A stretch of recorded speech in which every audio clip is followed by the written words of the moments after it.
Meta Smart glasses not holding charge. Real fix. If your Meta Smart glasses are not holding a charge, do not worry. You're not alone. In this short guide, we'll walk you through the real fixes that actually work to get your glasses charging properly again.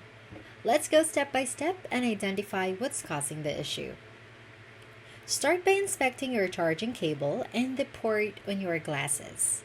Look for any signs of dust, debris, or damage.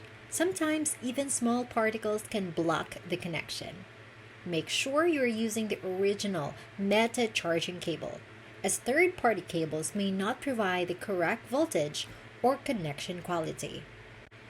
Next, gently clean the charging connectors on both the glasses and the case. Use a soft, dry microfiber cloth, never liquids or harsh materials.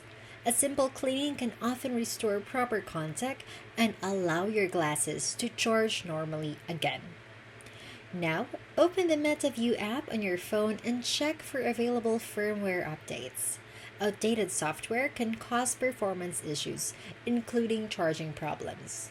Install the latest update and let your glasses restart before testing them again. If none of the previous steps work, try performing a reset. Hold the power button for about 15 seconds until the LED light blinks. This clears minor software glitches. If your Meta Smart glasses still don't hold a charge, it's best to contact Meta support for further assistance or warranty options.